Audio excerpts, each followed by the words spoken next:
Hello guys. আম, আমি actually দেখাতে চাচ্ছিলাম যে আমার এই পর্যন্ত ইউনিটিতে কতটুকু পরিমাণ এক্সপিরিয়েন্স। আমি ইউনিটি মূলত 2D নিয়ে কাজ করেছি, মানে 2D গেম ডেভেলপ করেছি। আম, যদিও সেগুলো খুবই আর্লি স্টেজে।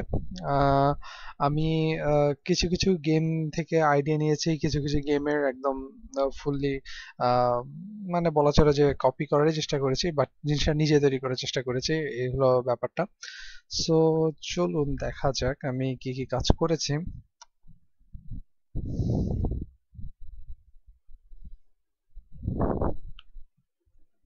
সো সবার প্রথমে আমি যেটা দেখাতে চাই সেটা হলো ফিঙ্গার কাটার। এই অ্যাপ্লিকেশনের আইডিয়া এবং ইয়ে মূলত আমি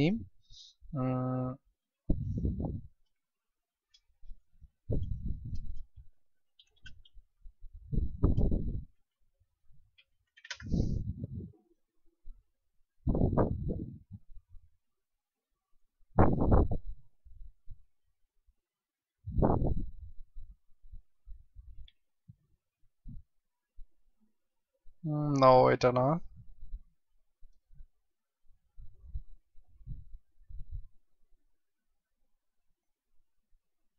এ- এই যে এই গেমটা, হ্যাঁ, এই গেমটাই মনে হয়।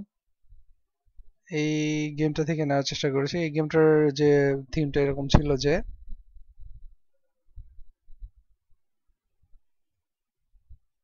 এরকম অপশন থাকবে, যখন ইউজার ইয়াতে ক্লিক করবে তখন তার এগুলোকে অ্যাভয়েড করে চলতে হবে।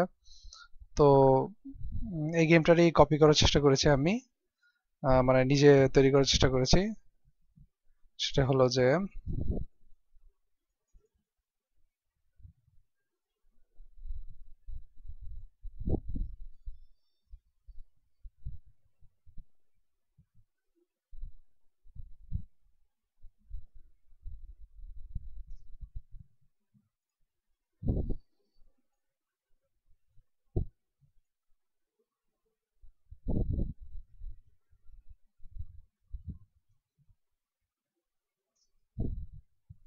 তো এই হলো আমার ফার্স্ট গেম যেটা আমি নিজে তৈরি করার চেষ্টা করেছি।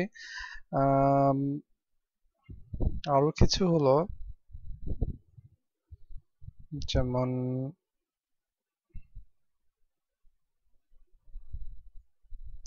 আমার এই গেমটা অ্যাকচুয়ালি মূলত আমি একটা ক্লায়েন্টের জন্য তৈরি করেছিলাম। তো ক্লায়েন্ট আমাকে অ্যাসেটস গুলো দিয়ে দিয়েছিল। যত রকমের অ্যাসেটস বলতে মানে এই যে ছবিগুলো, তারপরে মিউজিক গুলো, এগুলো সব দিয়ে দিয়েছিল। আমি জাস্ট তাকে গেমটাকে ডেভেলপ করে দিয়েছিলাম। তো গেমটা এরকম। গেমটা আসলে পরিচিত হয়ে থাকার কথা, তার কারণ এই গেমটা এই গেমটা অ্যাকচুয়ালি ইয়ার মতো গুগল প্লেতে আছে অলরেডি। এই যে অ্যান্ড স্ম্যাশার এরকম টাইপের গেম হয়তো থাকতে পারে। তো এটা মূলত আমি টাইজেনের জন্য তৈরি করেছিলাম, অর্থাৎ টাইজেন ওএস এর জন্য। তো টাইজেন ওএস এ হয়তো এই গেমটা ছিল না, যার কারণে ক্লায়েন্ট আমার কাছে চেয়েছিল যে যাতে তার জন্য এটা তৈরি করে দেই। তো আমি তাকে এই গেমটা তাকে তৈরি করে দিয়েছিলাম। তো এটার মূলত জিনিসটা এরকম যে আহ, আমরা সেটিংসে গিয়ে বিভিন্ন রকম ব্যাকগ্রাউন্ড চেঞ্জ করতে পারি। যেমন আমি এটা দিলাম প্লে। এবার আমি যখন সিলেক্ট করব তখন আমরা এরকম এন্ড গুলোকে মারতে পারবো।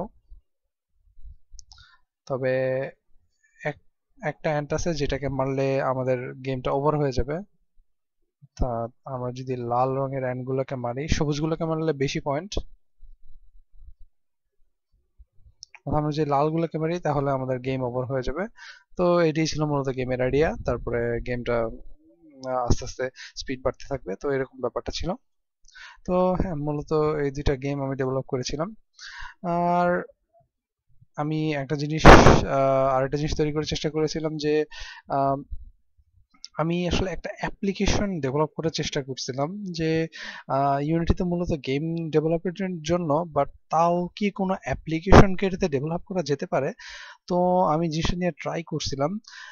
আসলে এটা আমাদের ভার্সিটিতে সি শার্প, মানে অবজেক্ট ওরিয়েন্টেড প্রোগ্রামিং 2 একটা সাবজেক্ট আছে যেটা সি শার্প ল্যাঙ্গুয়েজের উপরে, এবং একটা সাবজেক্ট আছে যেটা হলো সফটওয়্যার প্রজেক্ট 1।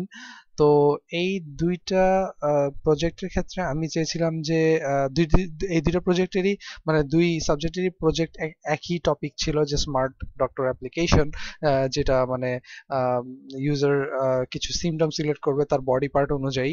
তো যখন সে সিমটমগুলো সিলেক্ট করে তাকে একটা রোগের পসিবিলিটি দেখাবে, মানে যে যে রোগ আহ, আমি ডাটাবেসে দিয়ে রেখেছি। অবশ্য আমি অ্যাপ্লিকেশনের জন্য SQLite ডাটাবেসটা ইউজ করেছিলাম। তো আমি চেষ্টা করেছিলাম যে আসলে কি ইউনিটিতে কোনো অ্যাপ্লিকেশন ডেভেলপ করা যায়, তার কারণ ইউনিটি থেকে কিন্তু খুব ইজিলি আমরা পিসির জন্য মানে উইন্ডোজের জন্য এবং অ্যান্ড্রয়েডের জন্য একই সাথে খুব ইজিলি আমরা ডিপ্লয় করতে পারি কোনো ঝামেলা ছাড়াই। তো আমি চেষ্টা করেছিলাম যে অ্যাপ্লিকেশন যদি ডেভেলপ করি তাহলে আমি এক ঢিলে দুই পাখি মারার মতো, যে আমি একই সাথে দুই প্রজেক্টের কাজ একবারে করে ফেলতেছি। তো আমি এটা চেষ্টা করেছিলাম, মনে হচ্ছিল যে হবে না, বাট আমি আস্তে আস্তে যখন কন্টিনিউ করলাম দেখলাম যে কাজটা অনেক ইজি হয়ে গেল এবং শেষ পর্যন্ত মোটামুটি এটাকে একটা বেটা পর্যায়ে নিয়ে আসতে পেরেছিলাম। তো অ্যাপ্লিকেশনটা এরকম। উম, এটার স্টার্টিং স্ক্রিনটা এরকম থাকবে, তারপর আমরা কন্টিনিউ করে আমরা তাকে এটার ইনফরমেশন প্রোভাইড করব। হ্যাঁ, অবশ্য ইনফরমেশন প্রোভাইড যদি ঠিক মতো না করি তাহলে যেতে দিবে না, জিনিসটা উদয় হবে না। তো আম, আমরা এবার আহ, ধরা যাক আমার বুকে ব্যথা হচ্ছে, চেস্ট পেইন হচ্ছে। তো আমি চেস্ট পেইনের আমি দুইটা এরিয়া দিয়ে দিয়েছি। আমার ধরেন যে হার্ট এরিয়া এই জায়গাটায় ব্যথা হচ্ছে, তো আমি এখানে সিমটম চেক করতে যাচ্ছি। তো এখানে এই যে যেই কয়টা সিমটম দেখা যাচ্ছে, এই কয়টা সিমটম আসলে একটা রোগেরই সিমটম, যেটা হলো গিয়ে হার্ট অ্যাটাক। তো আমি হার্ট অ্যাটাকের সিমটম গুলো দিয়ে দিয়েছি, যা মানে আমি চাইলে এই এরিয়ার জন্য আরো রোগ আমি অ্যাড করতে পারবো, সেটা দেখাচ্ছি আমি কিভাবে করেছিলাম। তো আমি যদি এখন ঠিকমতো কয়েকটা সিমটম সিলেক্ট করতে পারি তাহলে আমাকে এই যে এই ইয়াটার পসিবিলিটিটা দেখাবে যে আমার এখন কি হওয়ার পসিবিলিটি। তো আমি শুধুমাত্র দুইটা এরিয়ার জন্য ডক্টরের অ্যাসিস্ট্যান্স দিয়েছি, মানে এই যে এখানে যদি ক্লিক করা হয় গেট ডক্টর অ্যাসিস্ট্যান্স, তাহলে আমি যদি কোনো এরিয়া সিলেক্ট করি তো এই এরিয়ার আন্ডারে যদি কোনো ডক্টর থেকে থাকে তাহলে এটা আমাকে শো করাবে। যেমন আমি যদি ঢাকা সিলেক্ট করি এবং সার্চ দিই, আহ, আমাকে ঢাকার এই আন্ডারে যত যত ডক্টর আছে সবাইকে দেখাচ্ছে এবং তাদের নেম, হসপিটাল অ্যাড্রেস, তারপর চেম্বার অ্যাড্রেস ইত্যাদিতে যদি থেকে থাকে তাহলে আমাকে দেখে দেখাচ্ছে। তো আমি এই জিনিসটা ডেভেলপ করার চেষ্টা করেছি। আর আম, আমি এখন যদি স্টার্ট again, ও সরি এক মিনিট, এটা মনে হয় যে এটা এদিকে ছিল যার কারণে প্রবলেমটা হচ্ছে। ওকে, মূলত যেহেতু এই এই পুরো অ্যাপ্লিকেশনটা ইউআই বেসড, আমার তেমন কোনো স্পেশাল কোনো লজিক লাগতেছে না, এই যার কারণে খুবই সহজে আমি ডেভেলপ করতে পেরেছি জিনিসটাকে। আম, আচ্ছা, এটা হলো গিয়ে মানে বিভিন্ন রকম আরো কিছু রোগের ইয়ে দেখায়, যেমন আমাদের পেলভিস, ধরা যাক আমাদের জেনিটালস এর প্রবলেম আছে। তো আমি এখানকার এরিয়া যদি সিলেক্ট করি এবং কোনো ঠিকমতো যদি কোনো সিমটম সিলেক্ট করতে পারি যে আমার এরকম দেখা দিচ্ছে, তো এই যে দেখা যাচ্ছে যে আমার এখানে দুইটা রোগের পসিবিলিটি দেখাচ্ছে। মানে এটা ভিতরে আমি ক্যালকুলেশন এভাবেই করে আসছি যে যাতে যদি মানে রোগের সম্ভাবনা 50% হয়, উপর 50% বা তার উপরে হয় তাহলে শুধুমাত্র রোগটাকে দেখাবা। তো আমি যদি গেট ডক্টর অ্যাসিস্ট্যান্স এখানে দিই, তারপরে মেজর রোড, এখানে কি কোনো ডক্টর আছে নাকি দেখি। ও, এখানে কোনো ডক্টর নাই, তো আমি এটা দিইনি। তারপরে শাহবাগ, ঢাকা। হ্যাঁ, শাহবাগে যেমন কিছু এখানে ডক্টর আছে যার কারণে ডক্টরের লিস্টও করতে পেরেছি। তো এইভাবে আমি কিছু কাজ করেছিলাম। তো এতটুকু পর্যন্তই আমার মোটামুটি ইউনিটির এক্সপিরিয়েন্স বলা চলে। সো আমি আর কিছু ডেভেলপ করতে চেয়েছিলাম, বাট আর এগোনো হয়নি। তো মোটামুটি এ পর্যন্তই আমার ভিডিও। Okay, thank you. আশা করি আপনাদের ভালো লেগেছে। Okay, good bye.